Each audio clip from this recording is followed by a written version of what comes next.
Welcome back guys. अब तक तो हम बस पढ़े जा रहे थे और सिर्फ पढ़े जा रहे थे, लेकिन अब टाइम आ गया है जानने का कि आखिर क्या फायदा हुआ हमारा ये जावा डेटा टाइप्स, ऑपरेटर्स, ऑपरेटर्स के प्रेसिडेंस, उनकी एसोसिएटिविटी वगैरह वगैरह पढ़ के।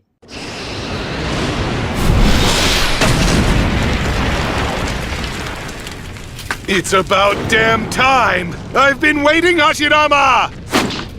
I'll deal with you later!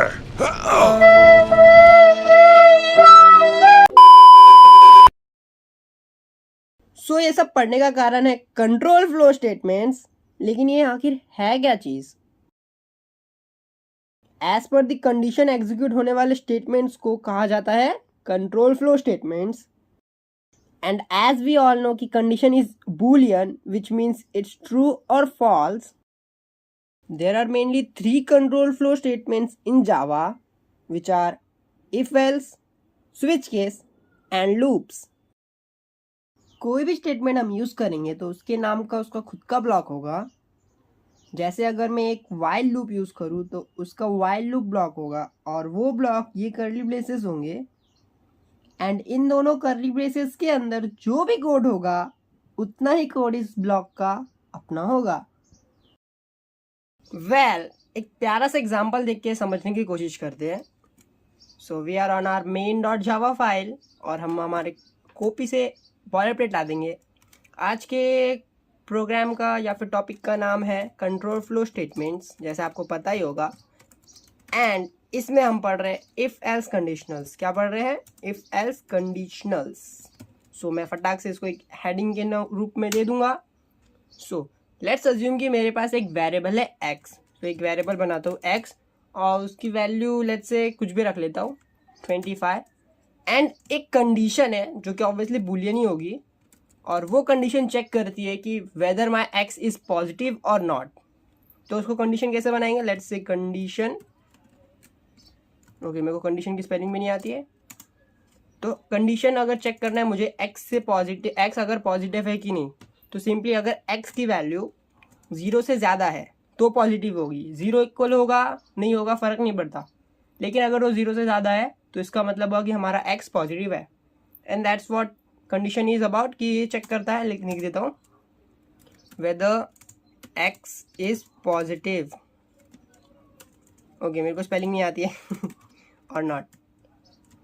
It checks लिख देता हूँ, it checks whether X is positive और नॉट। सो ऑब्वियसली अगर हम इसे प्रिंट करेंगे तो हमें मिलेगा अगर एक्स पॉजिटिव है, जो कि अभी फिलहाल 25 है, यानी कि कंडीशन ट्रू है, तो मुझे मिल जाएगा कंडीशन इज ट्रू प्रिंट करके। और अगर वही कंडीशन फॉल्स होती, यानी कि अगर मैं इसकी वैल्यू कुछ 0 से कम ले लेता, यानी कि या फिर 0 ले लेता, तो भी वो वैसे ही फॉल्स देता क्योंकि कंडीशन ही वैसी है। सो अगर मैं इसको नेगेटिव में रख लूँगा तो मुझे यहाँ फॉल्स मिल जाएगा। तो इसको रन करके देखते हैं, जावा main.java। तो अभी फॉल्स आ गया। ओके, अभी वैल्यू क्या है? -25। अभी मैं अगर 25 कर दूंगा और अभी रन करूँगा तो आंसर आएगा ट्रू। ओके, इतना तो आपको समझ रहा होगा कि कंडीशन क्या है वो प्रिंट हो रही है। लेकिन व्हाट इफ अगर मैं चाहता हूँ कि अगर कंडीशन ट्रू है, यानी कि अगर एक्स पॉजिटिव है, तो समथिंग लाइक दिस, ऐसा कुछ प्रिंट हो। मतलब देखो, अगर कंडीशन ट्रू है तो ऐसा कुछ प्रिंट हो। अबे यार, एक्स इज पॉजिटिव ऐसा लिख के आए।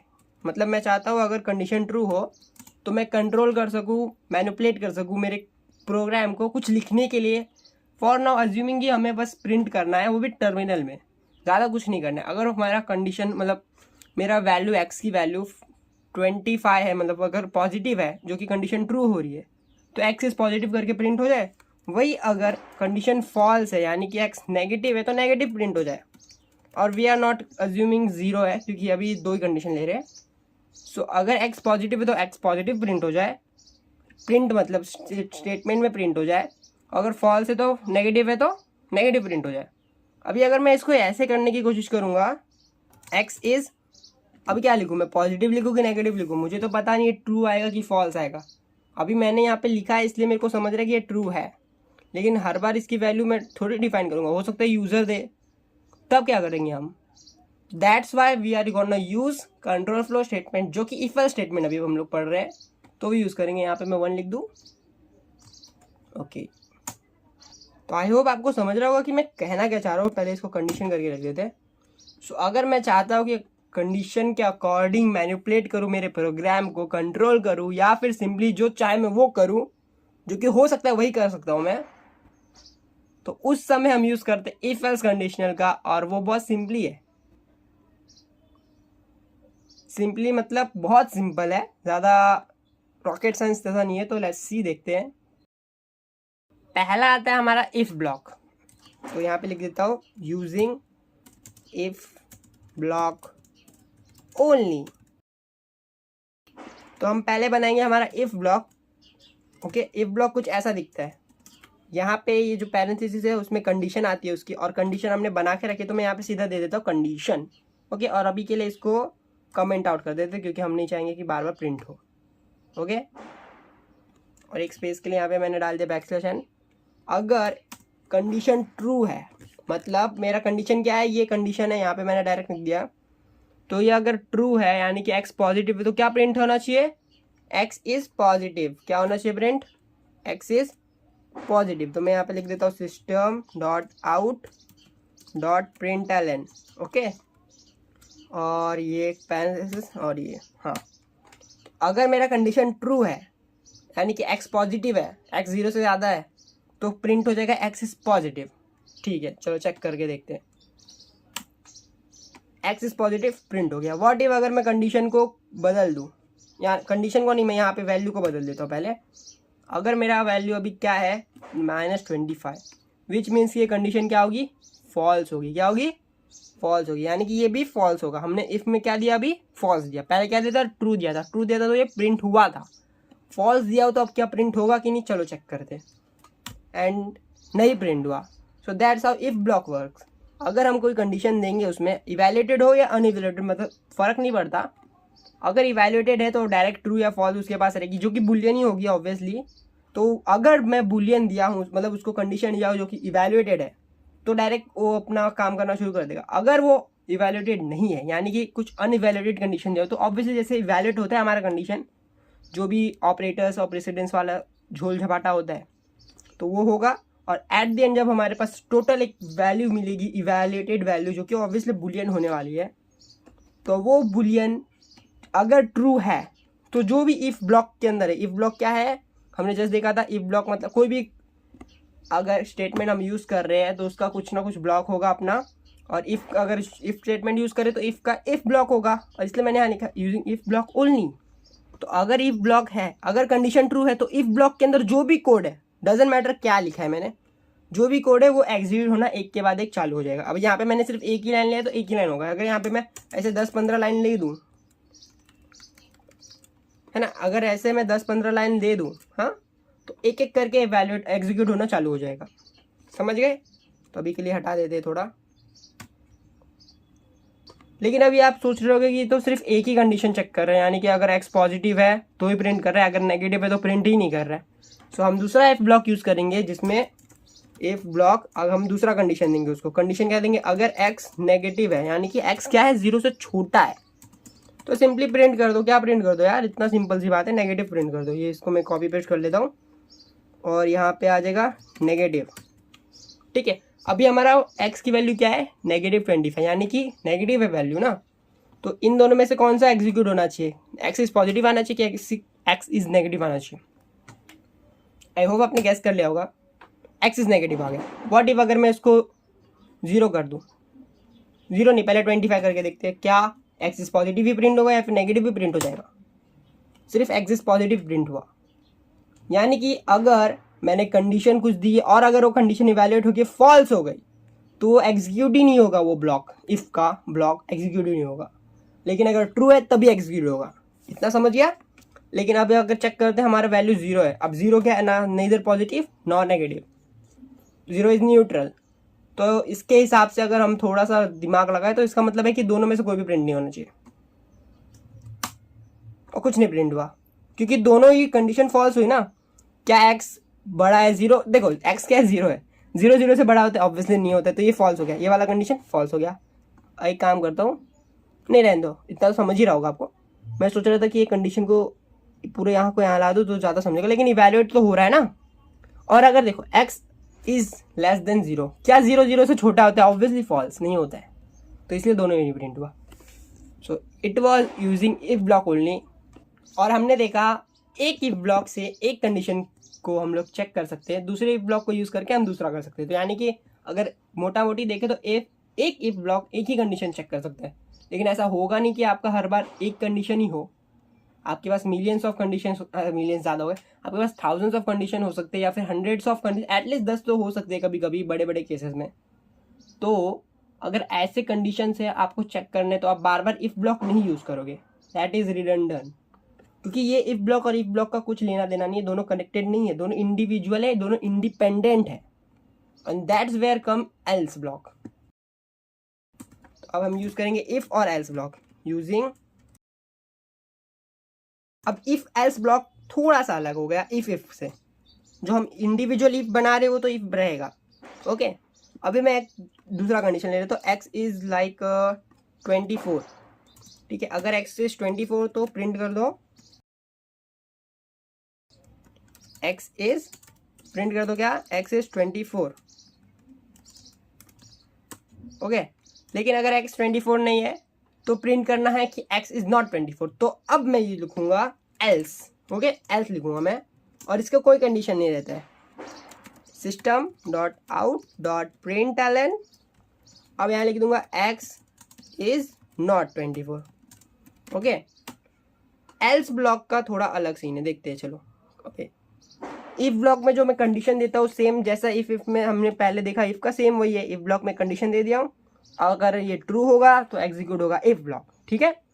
लेकिन अगर ये फॉल्स हो गया, मतलब ये इफ ब्लॉक फॉल्स हो गया, ये कंडीशन जो है वो फॉल्स हो गया, तो जैसा हमें पता है कि ये कंडीशन जो कि इफ ब्लॉक के अंदर जो भी है, अगर कंडीशन फॉल्स हो गया तो एग्जीक्यूट नहीं होगा, और एग्जीक्यूट नहीं होगा तो यहाँ तक का कोड इग्नोर हो जाएगा, अवॉइड हो जाएगा, और फिर यहाँ से आएगा और एल्स ब्लॉक एग्जीक्यूट होगा। क्योंकि इफ और एल्स कनेक्टेड है, ये दोनों इफ एल्स कनेक्टेड है, एक सिंगल ब्लॉक बन गया है एक तरीके से देखा जाए तो। जो इफ और एल्स है ये दोनों कनेक्टेड है, अगर ये ट्रू हुआ तो ये कोड एग्जीक्यूट होगा, और ये एग्जीक्यूट जैसे इफ ब्लॉक का लास्ट लाइन एग्जीक्यूट हो जाएगा, यानी कि इफ ब्लॉक पूरी तरह एग्जीक्यूट हो जाएगा, तो एल्स ब्लॉक के जो बाद रहेगा वहाँ से एग्जीक्यूट होना चालू हो जाएगा, जो कि है यहाँ पे मैं एक लिख के देता हूँ, सिस्टम डॉट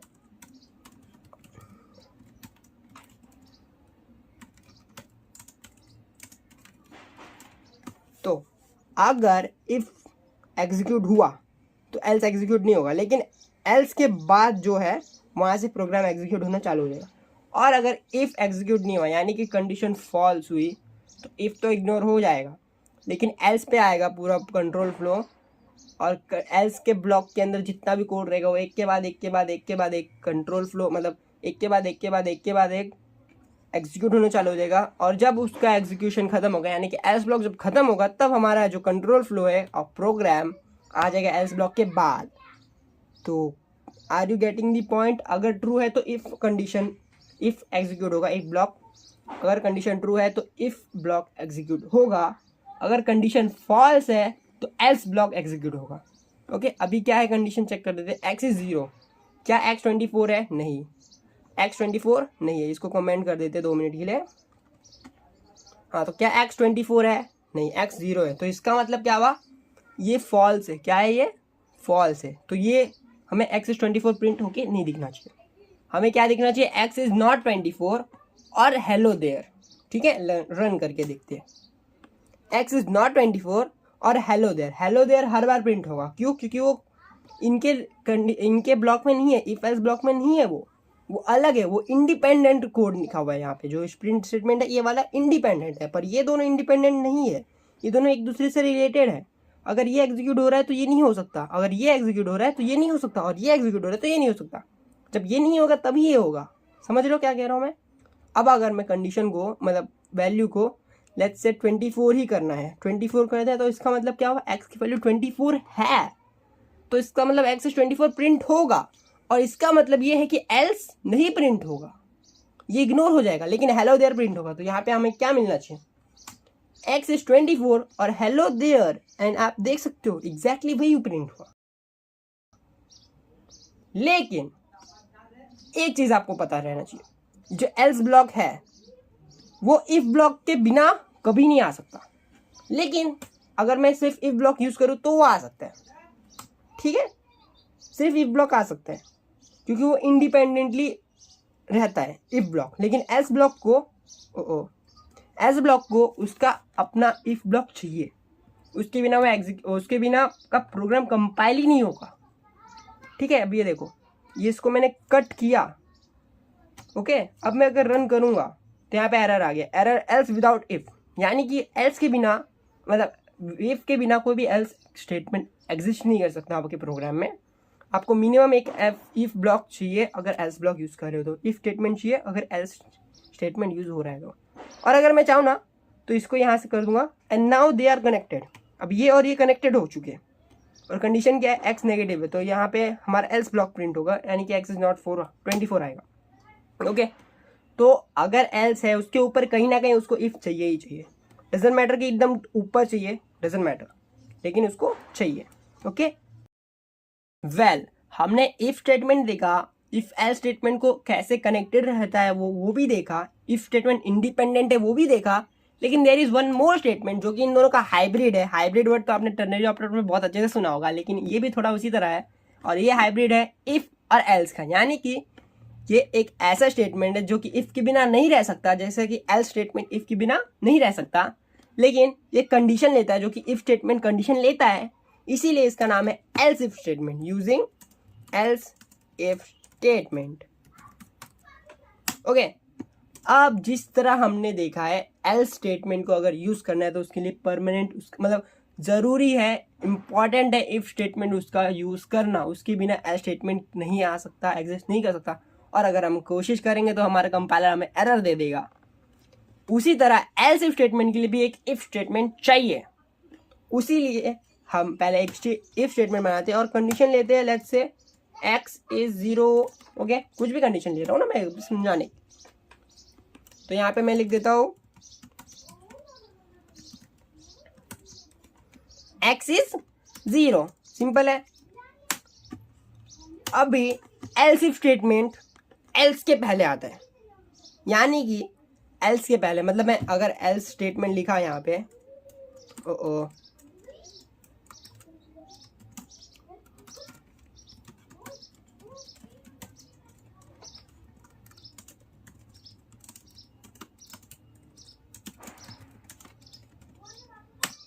अगर मैंने एक एल्स स्टेटमेंट लिखा है जो कि कह रहा है कि x इज नॉट 0, और एक इफ स्टेटमेंट लिखा है जो कि कह रहा है x इज 0। अब इसमें से आपको इतना तो समझ रहा होगा कि इफ स्टेटमेंट को मैं सिर्फ रख सकता हूँ, अगर एल्स को उड़ा दूंगा मैं यहाँ से, मतलब कट कर दूंगा तो कोई दिक्कत नहीं होगी। लेकिन अगर मैं इफ को उड़ा दूंगा तो दिक्कत शायद हो सकती है, शायद। उसके लिए हमें पहले चेक करना पड़ेगा क्या एल्स के ऊपर कोई इफ है, लेकिन ये तो इसके साथ कनेक्टेड है, ये दोनों कनेक्टेड है, तो यानी कि एल्स के पास कोई अपना इफ है ही नहीं, कहीं पे भी नहीं है, यानी कि इस एल्स को इसका इफ चाहिए, और उसके बिना अगर हम कंपाइल करने की कोशिश करेंगे तो ऑब्वियसली हमें प्यारा सा एरर मिल जाएगा, जो कि हमें यहाँ मिल चुका है। और यहाँ पे मैंने सेमीकोलन भी नहीं दिया है क्या, wow very good.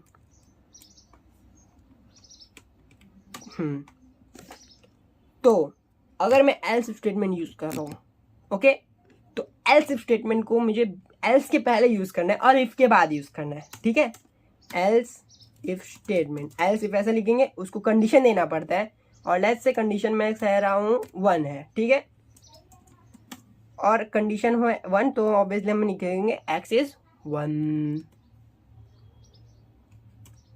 Okay, x is 1। अब अगर मैं इसको रन करूंगा, पहले यहाँ पे मैं x की वैल्यू मैनिपुलेट कर देता हूँ, let's say x is 0 for now. अगर मेरा x 0 है तो इसका क्या मतलब हुआ, पहला इफ ही कंडीशन ट्रू हो गया। और अगर इफ कंडीशन ट्रू हो गया, ये देखो, ये इफ से लेके ये पूरा एल्स एक ब्लॉक है, एक कंट्रोल फ्लो स्टेटमेंट का अक्खा ब्लॉक है। इफ एल्स स्टेटमेंट जो हम पढ़ रहे उसका एक लौता ब्लॉक है, ठीक है, एक पूरा एक ब्लॉक है, सिंगल ब्लॉक। इवन तो इसमें इंडिविजुअल सब ब्लॉक्स है, इफ ब्लॉक है, एल्स इफ ब्लॉक है और एल्स ब्लॉक है, लेकिन ये पूरा एक सिंगल ब्लॉक है। तो अगर कंडीशन इफ की ट्रू हुई, जो कि ऑब्वियसली इस पल पे है, अगर एक्स की ट्रू हो गई तो इफ ब्लॉक के अंदर जो भी है, इफ ब्लॉक की कंडीशन ट्रू है तो इफ ब्लॉक के अंदर जो भी है वो सब एग्जीक्यूट होना चालू हो जाएगा एक के बाद एक। एंड देन जैसे इफ ब्लॉक कंप्लीट हो गया, यानी कि last code of line if block का एग्जीक्यूट हो चुका है, उसके बाद जो भी एल्स इफ ब्लॉक्स हैं जितने भी हो, एक हमने यूज़ किया, हम कितने भी यूज़ कर सकते हैं एल्स इफ ब्लॉक, ठीक है। एल्स इफ ब्लॉक हम कितने भी यूज़ कर सकते हैं, लेकिन इफ ब्लॉक और एल्स ब्लॉक सिर्फ सिंगल एक ही यूज़ कर सकते हैं, एक अखे ब्लॉक में। एल्स इफ ब्लॉक आप कितना भी यूज़ कर सकते हो वो हम लोग देखेंगे। तो इफ ब्लॉक का अगर कंडीशन ट्रू हो गया तो, और इफ ब्लॉक पूरी तरह का एग्जीक्यूट हो चुका है, तो उसके बाद जितने भी एल्स इफ ब्लॉक है और एल्स ब्लॉक है, लास्ट एल्स ब्लॉक जो होगा इनका, वहाँ तक कोड पूरा अवॉइड हो जाएगा। उसके बाद जो कोड लिखा रहेगा वो प्रिंट हो जाएगा।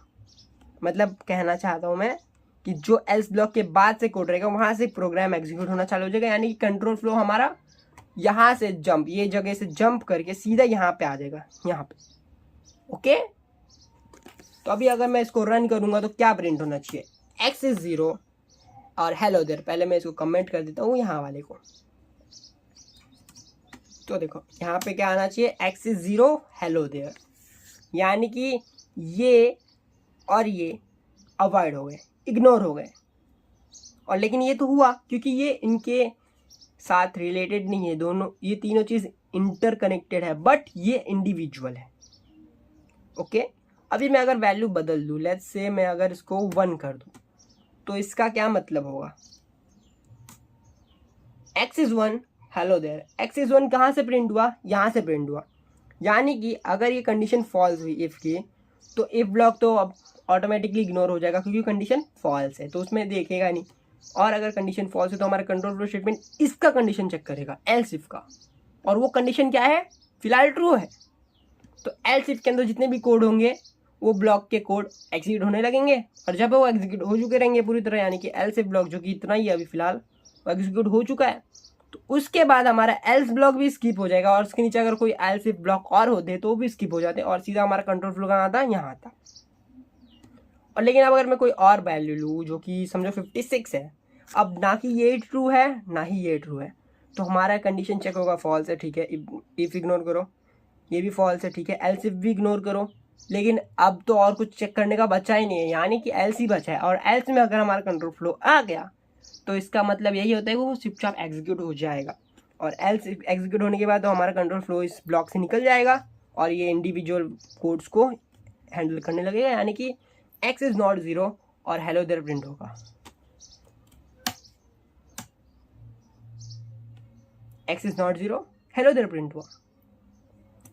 तो इससे हमें क्या समझ में आ रहा है कि इफ ब्लॉक इंडिपेंडेंट है, लेकिन एल्स इफ ब्लॉक और इवन एल्स ब्लॉक ये दोनों इंडिपेंडेंट नहीं है। यानी कि अगर मैं इफ को, पहली बात तो मैं एल्स को हटा दूंगा तो भी कोई दिक्कत नहीं होगी, ठीक है।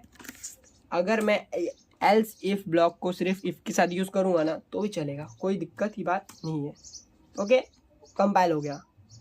अगर मैं एल्स को सिर्फ इफ के साथ यूज़ करूँगा, ये उड़ा दूंगा, ये तो हमने पहले ही देखा, तो इसमें कोई रॉकेट साइंस नहीं है, तो भी यूज़ हो जाएगा, कंपाइलर नहीं आया। लेकिन अगर मैं इफ़ के बिना दोनों में से कोई भी यूज़ करूँ, इफ़ के बिना अगर मैं कोई भी यूज़ करूँ, एल्स इफ करूँ या एल्स करूँ या दोनों ही करूँ, तो एरर आ जाएगा, ठीक है। तो यानी इसमें हमें ये समझ रहा है कि इफ़ इज़ इंडिपेंडेंट, लेकिन ये दोनों इंडिपेंडेंट नहीं है, ये दोनों डिपेंडेंट है, इफ़ पे डिपेंडेंट है। अब हम जोड़ी में यूज़ कर सकते हैं, मतलब इफ़ को एल्स इफ के साथ कितने भी एल्स इफ हम यूज़ कर सकते हैं, इंडिविजुअल इफ़ को एल्स इफ के साथ हम एल्स इफ कितने भी यूज़ कर सकते हैं, 1 2 3 जितना चाहूँ मैं उतना यूज़ कर सकता हूँ, और बिना एल्स के भी यूज़ कर सकता हूँ। यानी कि इफ़ एल्स इफ का एक पेयर बन गया, एक मतलब यहाँ पे मैं और एल्स इफ यूज़ कर सकता हूँ, चाहूँ मैं जितना यूज़ कर सकता हूँ, ठीक है। और कंडीशन सेम हो नहीं हो फ़र्क नहीं पड़ता, एल्स इफ में इफ एल्स स्टेटमेंट ऐसे वर्क करता है, कंडीशन सेम तो चलेगा, कंपाइल हो जाएगा। तो अभी यहाँ पे कितने टोटल 5 एल्स इफ दिख रहे हैं और एक इफ है, तो अभी भी कंपाइल हो जाएगा, लेकिन एल्स नहीं है यहाँ पे, प्रोग्राम कंपाइल हो गया, ठीक है। अब ये 5 बार क्यों नहीं प्रिंट हुआ, क्योंकि एक बार अगर एग्जीक्यूट हो गया ना, उसके बाद का जो भी है वो इग्नोर हो जाता है, ठीक है। और सेम मैं एल्स के साथ कर सकता हूँ, यानी कि अगर मैं एल्स लूँ और एल्स इफ ना लूँ तो भी प्रोग्राम रन हो जाएगा, ओके। बट हम क्या नहीं कर सकते, हम सिर्फ एल्स इफ को यूज नहीं कर सकते, सिर्फ एल्स को यूज नहीं कर सकते, because they are not independent, they are directly dependent on if statement. तो अगर कोई एल्स इफ दिख रहा है आपको, उसके ऊपर इफ स्टेटमेंट होना ज़रूरी है, अगर नहीं होगा तो आपका प्रोग्राम कंपाइल नहीं होगा। और भाई अगर आपको एल्स दिख रहा है तो उसके ऊपर एल्स इफ हो या ना हो फ़र्क नहीं पड़ता, हमें इफ चाहिए। इफ अगर नहीं होगा प्रोग्राम कंपाइल नहीं होगा। ये एग्जाम्पल शायद आपको समझ में ना आया हो, क्योंकि मैंने बस रैंडमली एग्जाम्पल समझाया और मेरा इंटेंशन था तभी समझाने का कि कॉन्सेप्ट कैसे वर्क कर रहा है, लेकिन शायद एग्जाम्पल मैंने बहुत सारे रिडंडेंट ले लिए थे, यानी कि which were making no sense, like x is 0 x is 1। ये थोड़ा सा ओके बट शायद आपको अच्छा फील नहीं आया होगा कि भाई ये यूज़ कहाँ करूँ मैं। तो नाउ हम देखते एक प्यारा सा एग्जाम्पल जो कि शायद सच में प्यारा होगा, which is school grade example, जो कि हमारे स्कूल में हमें मार्क्स के अकॉर्डिंग ग्रेड मिलते हैं। और मैंने यहाँ पे एक रैंडम एग्जांपल ले लिया है विच सेज कि 90+ मार्क्स है तो आपको ए ग्रेड मिलेगा, 75+ मार्क्स है तो बी ग्रेड मिलेगा, 60+ मार्क्स है तो आपको सी ग्रेड मिल जाएगा, और 45+ मार्क्स है तो D grade, if you are 35+ तो ई ग्रेड। लेकिन अगर आपकी वैल्यू लेस देन 35 है तो आपको मिल जाएगा एफ ग्रेड। और यहाँ पे शायद लेस देन और इक्वल टू आना चाहिए, बिकॉज 35 तो यूज़ ही नहीं हो रहा है, कहाँ पे आएगा फिर वो। तो लेस देन अगर 35 है या इक्वल टू 35 है तो हमारी ग्रेड क्या मिल जाएगी हमें, एफ ग्रेड। ओके, तो मैं एक पहले रैंडम मार्क्स के लिए वेरिएबल बना लेता हूँ, जैसे मार्क्स। अब हम अज्यूम करें कि एक ही सब्जेक्ट की मार्क्स है, तो कुछ भी मार्क्स ले लेते हैं। ओके, ये हम बाद में फिल करते हैं। चलो इसको मैं फ़िलहाल अभी 0 लिख देता हूँ, बाद में फिल करेंगे हम। हमें इफ़ एल्स को यूज़ करना है, एल्स इफ को यूज़ करना है, और ये सारे को प्रिंट करना है। और फॉर नाउ जैसा मार्क्स रहेगा उस हिसाब से हमें ग्रेड बस प्रिंट करना है। तो अब जिस तरह मार्क्स आएगा हमें उस हिसाब से हमारा ग्रेड रहेगा। तो एक ग्रेड के लिए वेरिएबल बना लेते हैं, और फॉर नाउ ग्रेड के लिए एक कैरेक्टर वेरिएबल बना लेते हैं, यानी कि कैर वेरिएबल। और ये बना दिया मैंने कैर वेरिएबल, ठीक है। तो हम अभी यूज़ करेंगे if else statements, if else conditional for this. So इसे इफ एल्स कंडीशनल यूज़ करके हम कैसे करते हैं, चलो देखते हैं। पहले मैं इफ़ बनाऊंगा और उसको कंडीशन दूंगा। सबसे पहला कंडीशन क्या लिख रहा है मेरे को यहाँ पे, 90+ अगर मार्क्स है तो मैं यहाँ पे मार्क्स लिख दूंगा। मार्क्स अगर मेरा 90 से ज़्यादा है तो मेरे ग्रेड को क्या कर दो, ग्रेड को कर दो ए। ओके, अगर एल्स इफ यहाँ पे आ जाएगा, else if my marks is more then 75, जो कि सेकेंड कंडीशन हमने दिया हुआ है। और अगर ऐसा है तो मेरे ग्रेड को क्या कर दो, बी। क्या कर दो, बी। और अगर मेरा कंडीशन कह रहा है कि मार्क्स इज मोर देन 60, यानी कि ग्रेड हो जाएगा सी।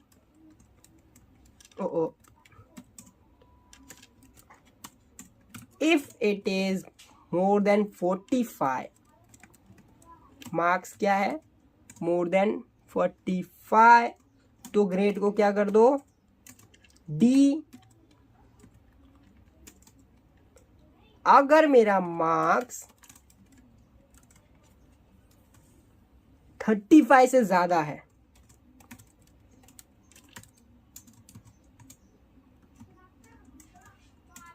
तो कर दो ग्रेड को ई। अगर मेरा मार्क्स है लेस देन और इक्वल टू 35 तो मेरे ग्रेड को कर दो एफ। ओके, अब मैं को एल्स यूज करने की जरूरत नहीं, क्योंकि कोई कंडीशन बचा ही नहीं, सब मैंने एल्स और इफ को यूज करके कर दिया। तो मैं अब प्रिंट कर दूंगा system.out.println your marks is,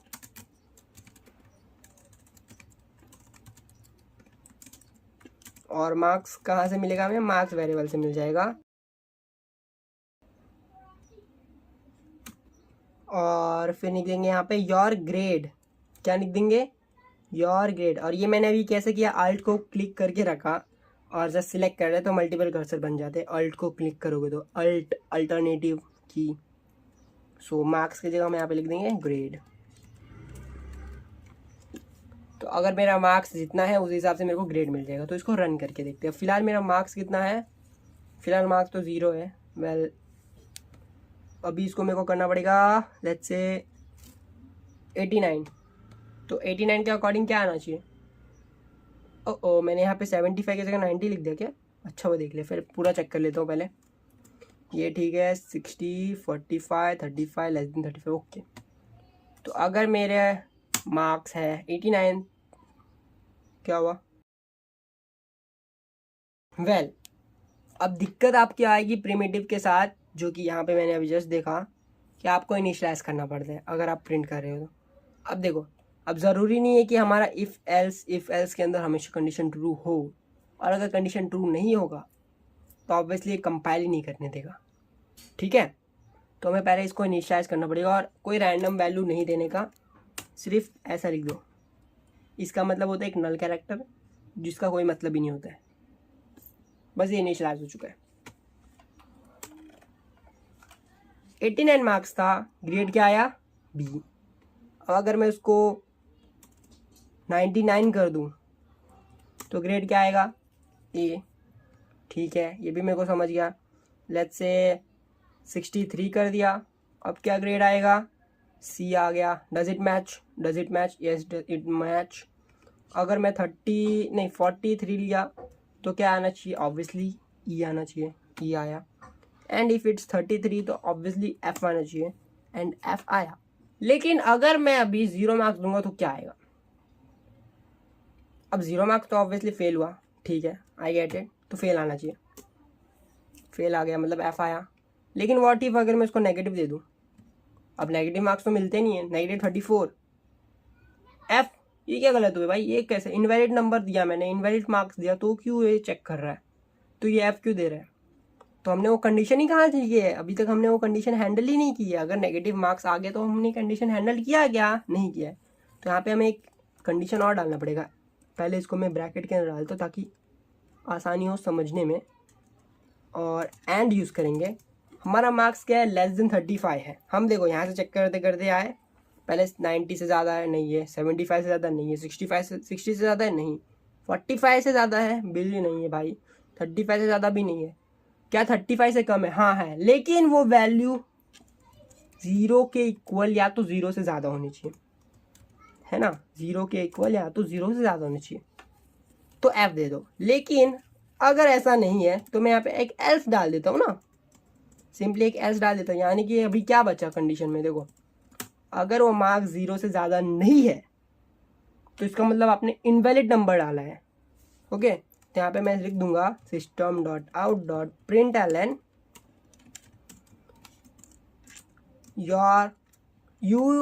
your marks लिख देते हैं, योर मार्क्स इज इनवैलिड। और यहाँ पे हम नोट में लिख देते हैं, मतलब ब्रैकेट में, मार्क्स शुड बी पॉजिटिव, या फिर marks should be more than 0, या फिर मोर देन और इक्वल टू 0। Okay, semicolon. अभी मैंने क्या दिया? -34। तो अभी क्या प्रिंट होके आएगा? Your marks is invalid. और योर मार्क्स ये तो प्रिंट होगा क्योंकि हमने उसको बाहर रखा है ना, अभी बाहर रखा है हमने। तो अभी एल्स ब्लॉक एग्जीक्यूट हुआ। क्यों? क्योंकि हमने एक इनवैलिड मार्क्स दिया उसको। योर मार्क्स इज इनवैलिड, इसको कैपिटल कर दो, अच्छा लगेगा। एक बार फिर से रन करके देखते हैं, लेकिन इस बार थोड़ा वैल्यू चेंज कर देता हूँ, -4 रखता हूँ। हैंडल किया। व्हाट इफ अगर मैं 0 कर दूँ तो इस हिसाब से आपको एफ ग्रेड मिलना चाहिए। मिल गया, ग्रेट। और वो स्टेटमेंट भी नहीं प्रिंट हुआ क्योंकि हमने एल्स में हम गए नहीं। वेल आई होप आपको समझ गया होगा। और जाने से पहले मैं आपको बस एक सिंबल, पहले भी हमने देखा है ये, एक स्कैनर ऑब्जेक्ट यूज़ करके हम यूज़र से इनपुट ले सकते हैं। तो उसके पहले मैं इसको इंपोर्ट कर लेता हूँ। और ये आपको समझने की भी ज़रूरत नहीं, क्योंकि हम जस्ट कुछ एपिसोड्स के बाद ये समझने वाले कि यूज़र से इनपुट कैसे लेते हैं, जो कि इनपुट आउटपुट वाले एपिसोड में होगा। तो यहाँ पे आपको कुछ समझने की खास ज़रूरत है नहीं। वेल मैं इसको यहाँ 0 ले लेता हूँ और यहाँ पे लिख देता हूँ marks equal to new scanner. जो मैं लिख रहा हूँ आप वो लिख देना, बस ज़्यादा समझने की ज़रूरत नहीं है। ये हमें क्या करके देगा, बस हमें यूज़र इनपुट देने के लिए अलाउ करके देगा। और ये मैं वन लाइनर ही लिख रहा हूँ because why bother making objects जब आपने सीखा ही नहीं कि उप्स क्या होता है। Get the point. तो सिस्टम डॉट प्रिंट लेते हैं और यहाँ पे लिख देता हूँ, क्या लिखेंगे, इंटर मार्क्स। ओके, तो अभी इसमें क्या होगा, पहले मैंने मार्क्स को इनिशियलाइज कर दिया क्योंकि अगर कोई गलत एरर हो गया तो आपका प्रोग्राम कंपाइल नहीं होगा। 0 मैंने डिफ़ॉल्ट वैल्यू दे दी है। ओके, अभी अगर आप उसको प्रोग्राम को रन करोगे तो आपके पास पहले लिख के आएगा इंटर मार्क्स, फिर आप कोई भी नंबर डालोगे, ऑब्वियसली इंटीजर डालना पड़ेगा, और अगर इंटीजर नहीं डालोगे तो एरर आ जाएगा क्योंकि यहाँ पे हमने यूज़ किया नेक्स्ट इंट। वैसे समझने की ज़रूरत नहीं है बट मैं बस बता रहा हूँ, अगर आप कुछ कैरेक्टर या फिर कुछ और डाल दोगे ABCD वगैरह वगैरह तो एरर आ जाएगा। तो पहले हम रन करके देखते हैं। लेट्स से इंटर मार्क्स आए तो हम 67 ले लिए, तो 67 का ग्रेड क्या है, C आया। क्या 67 का ग्रेड C आना चाहिए, ऑब्वियसली आना चाहिए।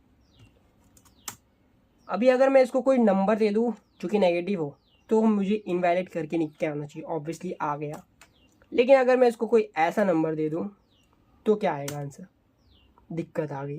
क्या दिक्कत आ गई, क्योंकि ये एक डबल वेरिएबल है तो दिक्कत आ जाती है। हमने एक लिफ इंट का लिया है बट ये समझने की ज़रूरत है नहीं, बस मैं ये कह रहा हूँ अगर आप इसको कोई और नंबर दोगे, जैसे ऐसा कुछ दे दोगे या फिर कुछ ऐसा दे दोगे ना, ये देखो ऐसा ऐसा दे दोगे या फिर ऐसा कुछ दे दोगे, ऐसा कुछ दे दोगे ना, मतलब कुछ भी फालतू चीज़ दे दोगे जो कि नंबर नहीं है, ठीक है, फिर से रन कर दें, जो कि नंबर नहीं है, मैं कुछ भी दे रहा हूँ उसको, तो ये एरर दे देगा कि हमने आपसे क्या कहा, आपने हमसे क्या कहा कि हम एक इंट लेंगे तो आप इंट ही भरो, लेकिन आप इंट नहीं भर रहे। तो ये है जावा का scanner class. What is class, what is object, what is method, what is object oriented programming, ये सब हम सीखने वाले जब हम ऊप्स में जाएंगे, which is very very soon. और शायद ऊप्स के पहले मैं आपको इनपुट आउटपुट सिखाऊंगा जिसमें मैं आपको स्कैनर और अपना बफर रीडर और एक और है, 2-3 और है जो कि सीखने की ज़रूरत है अगर आपको इनपुट आउटपुट लेना है। बट मोस्टली आप स्कैनर यूज़ करोगे, बट मैं प्रीफर नहीं करता यूजिंग स्कैनर, मैं प्रीफर करता हूँ बफर रीडर जो कि इनपुट स्ट्रीम रीडर से कनेक्टेड होके चलता है, बट वो देखते हैं हम। But for now control flow statement में इफ एल्स कंडीशनल सीखा हमने, और आज के लिए इतना ही। कंट्रोल फ्लो स्टेटमेंट बहुत ईजी है और if statement, else statement, else if statement ये आपको अच्छे से समझा होगा। तो नेक्स्ट कंट्रोल फ्लो स्टेटमेंट था स्विच के स्टेटमेंट, और उसके बाद तो लूप्स है जो कि बहुत ही ज़्यादा इंटरेस्टिंग होने वाले हैं। ओके जी हाँ, तो द एंड हो चुका है। आज के लिए बस इतना ही, फिर मिलेंगे किसी और वीडियो में, तब तक के लिए बाय बाय।